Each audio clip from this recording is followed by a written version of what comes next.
So, why is it that you wanted to pick Nightmare Fuel for the Intercept of the Week today? Well, spoiler alert, I am an atheist. In fact, I may consider myself an anti-theist. And from what I've seen, Nightmare Fuel is one of the few people in this community who's really willing to just be as blunt as possible about religion. Hello, friends, and welcome to Reddit.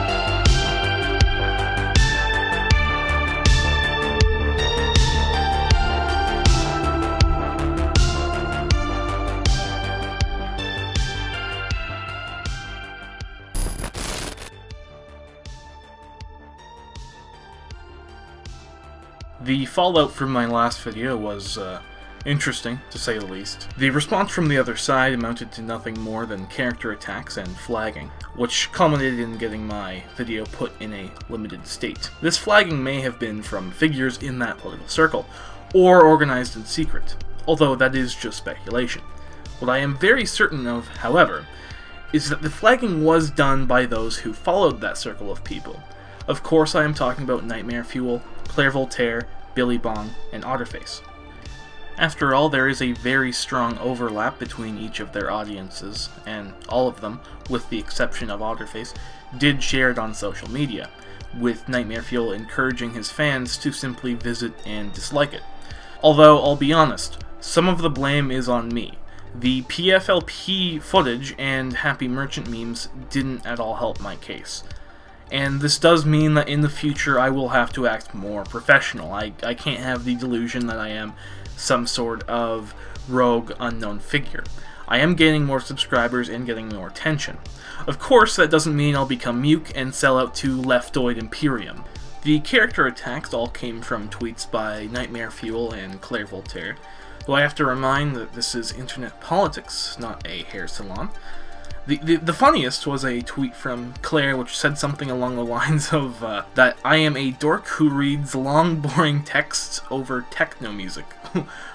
Which is very telling, you know, how dare I actually use literature when discussing political theory instead of shitting out videos that are just religion is wrong, God not real, Christians are stupid, ad nauseum. And also the weekly, this just in, Dave Rubin is a conservatard moron. And then there's Claire, who is really just a Twitter celebrity, and whose politics are the neoliberal market fundamentalism and Zionism of Ben Shapiro, but with the liberal feminism and elitism of Anna Kasparian. That is less an ideology and more of a pathology we can call bourgeoisieism, or just the condition of being a Silicon Valley labor aristocrat. Then, of course, there was the expected accusation of being an anti-Semite, for making a materialist critique against philo-Semitism, and by extension Semitism, all while using text written by two Jews. And for those who don't know, Daniel de Leon's parents were from a Jewish Spanish background, who settled in the Netherlands as his father served in the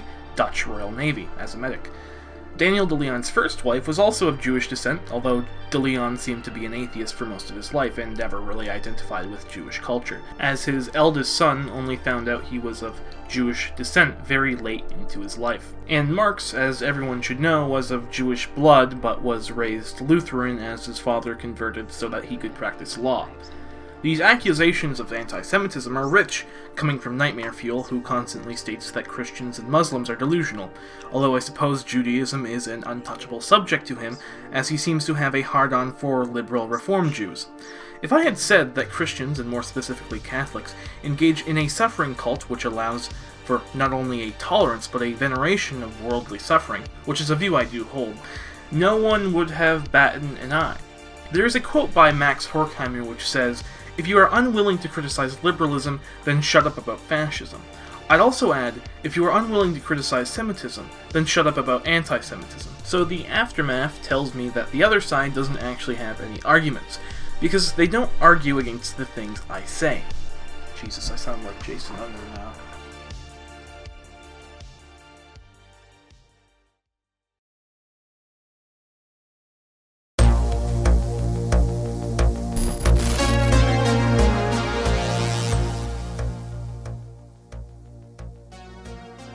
Now, this video isn't the new atheism video I was talking about, but rather a prelude as to explain some concepts and contextualize some of the arguments that will be made. This is a response to Nightmare Fuel's video named Defending Liberal Hawks, as well as to Progressive Warhawk, a very small YouTuber whose arguments were featured in the video. I won't be showing clips from the video, rather you can just pause the video here and watch it. It's not too long, so I don't think it's necessary to take clips from it. If you don't want to give him views, that's understandable, and you should be able to follow along anyways. Now, this response is entirely different than the criticisms Nightmare Fuel normally receives. His video's purpose is to defend the Warhawk position to other liberals, and liberals whom disagree try to argue that it disqualifies him from liberalism. That is not the argument I am here to make. Liberal interventionism is a consistent position to hold. However, it's incorrect.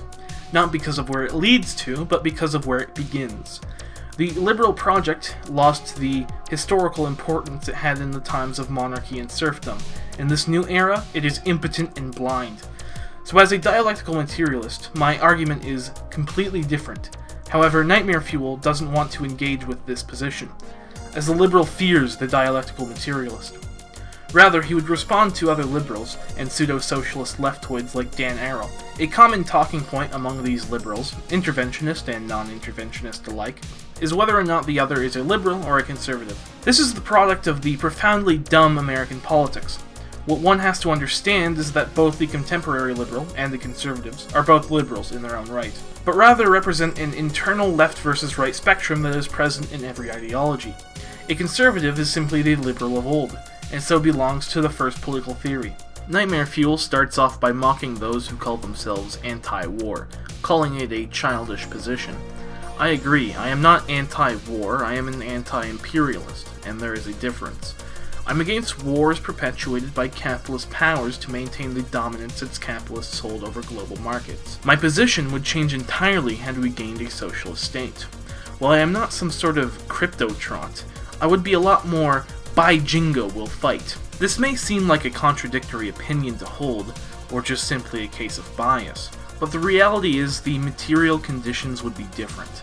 I support anti-imperialist struggles worldwide as they weaken the hold Western capitalists have over foreign markets, which aids the socialist cause in my sphere of influence, as well as in the less developed countries. Even anti-imperialist struggles which are not socialist and even class collaborationist still indirectly aid socialism. The rise of the national bourgeoisie in controlling the markets of these third world countries will accelerate the development of these social productive forces, which will give rise to class consciousness and the socialist movement. Although, of course, this sometimes doesn't fully apply, which is where I part with third worldist thought. Sometimes they are correct that the anti-imperialist struggle must precede the class struggle. However, there are examples such as India, which while being a comprador state, the anti-imperialist struggle and the class struggle are essentially one, due to the comprador bourgeoisie and the national bourgeoisie being intertwined to a large degree. The liberal argument against the anti-imperialist stance is to say that conquest and war is a natural occurrence throughout history, or the United States is an imperialist in the modern day as they don't colonize and annex territory. This is a product of both arrogance, that you can play some strategy games or read about Mesopotamian military history and argue about geopolitics, as well as ignorance of the Marxist analysis of imperialism and its place in history. The imperialism of the modern day and the colonialism of old are two different subjects. Imperialism, as Lenin put it, is the highest stage of capitalism. Imperialism of modernity is the process by which monopolistic capitalists use the institutions of the bourgeois state to exploit the land, resources, and labor power of the backwards nations to extract super profits. This process strengthens the capitalist, delays the falling rate of profit, and inhibits the growth of socialism. Therefore, imperialism is a force of stagnation. By contrast, colonialism had served as embryonic to the development of capitalism, and under capitalism had been a progressive bourgeois force that had greatly socialized the forces of production through industrialization. Colonialism had been that progressive force that gave us the steam engine, the factory, the capitalist, and by extension, the socialist movement. While many would, and should, find colonialism morally reprehensible, everything from antiquity to modernity should be understood in its relevance to historical development. In the subchapter named Theory of Force in Anti-Duhring, Engels writes this about slavery. Slavery had been invented. It soon became the dominant form of production among all peoples who were developing beyond the old community, but in the end was also one of the chief causes of their decay. It was slavery that first made possible the division of labor between agriculture and industry on a larger scale, and thereby also Hellenism, the flowering of the ancient world. Without slavery, no Greek state, no Greek art and science. Without slavery, no Roman Empire. But without the basis laid by Hellenism and the Roman Empire, also no modern Europe. We should never forget that our whole economic, political, and intellectual development presupposes a state of things in which slavery was as necessary as it was universally recognized. In this sense, we are entitled to say, without the slavery of antiquity, no modern socialism. It is very easy to inveigh against slavery and similar things in general terms, and to give vent to high moral indignation at such infamies. Unfortunately, all that this conveys is only what everyone knows, namely that these institutions of antiquity are no longer in accord with our present conditions and our sentiments, which these conditions determine. So just as it is true of slavery, no colonialism of the old empires, no modern socialism.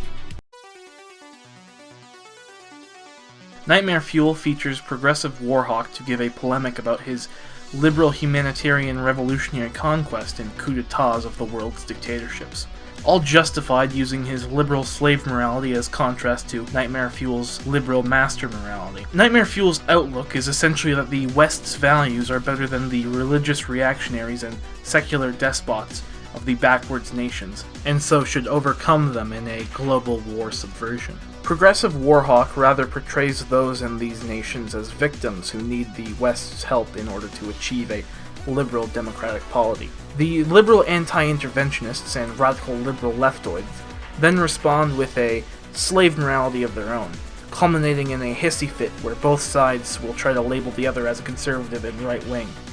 Down with the master and slave morality of both, the hollow rhetoric of capitalist propaganda. While the moral cause certainly has its place in politics, it must be built on a solid materialist foundation, just as Daniel de Leon said in his essay, Reform or Revolution. Guided by the light of this and many similar lessons of history, socialism builds upon the principle that the moral sentiment, as illustrated by the fate of the slave, is not the cause, but a powerful aid to revolution. The moral sentiment is to a movement as important as the sails are to a ship. Nevertheless, important those sails are, unless a ship is well laden, unless she is soundly, properly, and scientifically constructed, the more sails you pile on and spread out, the surer she is to capsize. So with the organizations that are to carry out a revolution. Unless your socialist organizations are as sound as a bell, unless they are as intolerant as science, unless they will plant themselves squarely on the principle that 2 and 2 make 4, and under no circumstances allow that they make 5. The more feeling you put into them, the surer they are to capsize and go down.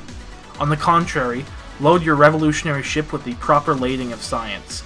Hold her strictly to the lodestar, try no monkey shines and no dillyings and dallyings with anything that is not strictly scientific, or with any man who does not stand on our uncompromisingly scientific platform.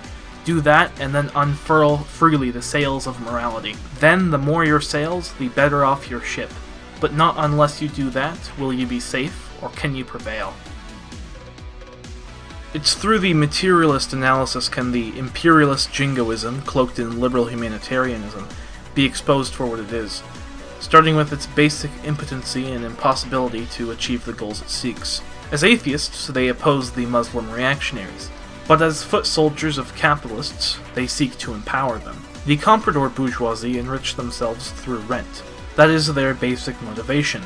The accumulation of the oil and mineral wealth of the Third World in order to sell them to multinational corporations who sell their commodities in the West. Yet it is this segment of the bourgeoisie who is the most reactionary, most friendly to the religious institutions, but yet also benefits from free trade. The national bourgeoisie is driven by profit and the accumulation of capital in their nations, yet is friendly to the secular nationalist movements. The political alignment of the bourgeoisie in the Muslim world is the reverse of the 19th century English bourgeoisie Marx analyzed in an article dated 1852 in the New York Tribune. Rent of land is conservative, profit is progressive. Rent of land is national, profit is cosmopolitical. Rent of land believes in the state church, profit is a dissenter by birth. In the third world, while rent of land is still conservative and believes in the religious institutions, profit is still progressive and a religious dissenter. However, the rent of land is cosmopolitical and profit is national. This is an obvious conclusion to come to, seeing as the United States is aligned with the religious reactionary Gulf states, as well as its aid to Islamist groups such as the FSA and the Afghan Mujahideen. The delusion that the United States fights for freedom is swept away, seeing as it provides military assistance to 73% of the world's dictatorships. This isn't the result of the evil fascist Trump, or the Muslim communist Obama, or any administration for that matter. Rather, it is the result of the workings of global capital, and no humanitarian liberal can fix this. Not Bernie Sanders, not Hillary Clinton, or any other candidate who says nice things. These liberals will try to cover the support of these reactionaries with the guise of realpolitik. However, in reality, they are delusional idealists.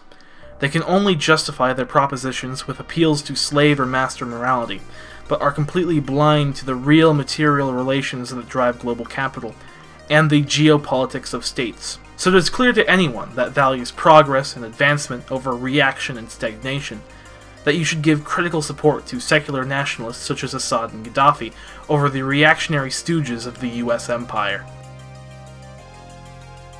Finally, I'd like to address the term neoconservative or neocon. There is a lot of confusion as to what this means.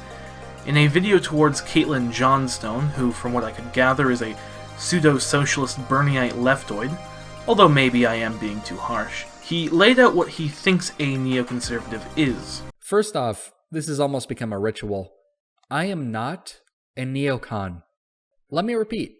I am not a neoconservative. The neocons and I, we agree on one thing, and we don't even always agree on it. But generally, we support American intervention. Neocons are pro-Christian. I am not. Neocons are pro-life. I am not. Neocons are pro-unregulated free market capitalism.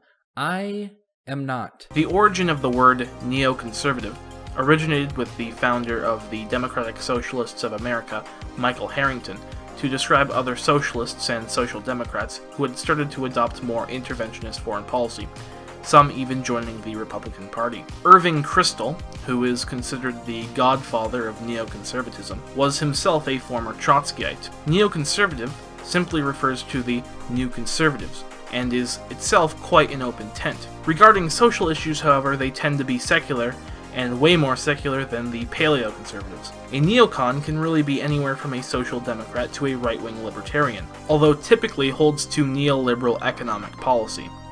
Funny thing is, a neocon can actually be economically to the left of a neoliberal, and a neoliberal could be anti-interventionist since technically right libertarians and even anarcho-capitalists are in a way neoliberals, as they do hold many of the same idols such as Mises and Hayek. But overall, neoconservatives and neoliberals are typically center to center-right.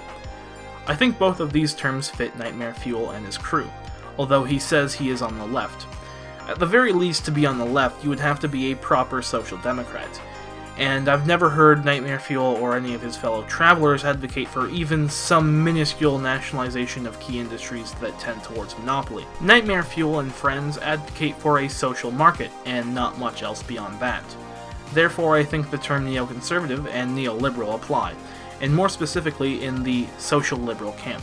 But I suppose just about anyone these days can claim to be on the left. It's become a meaningless term to be co-opted by opportunists.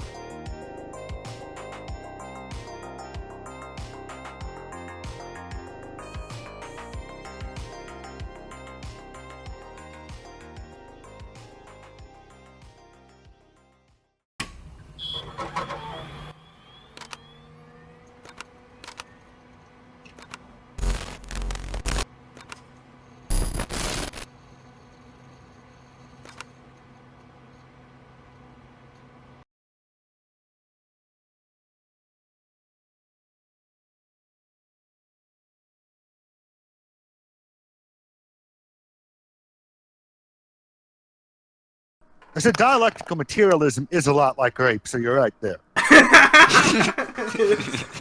When? So much. When you destroy communism. Can I get some pizza, baby? Can I get some pizza, baby, baby, baby, baby, baby, baby?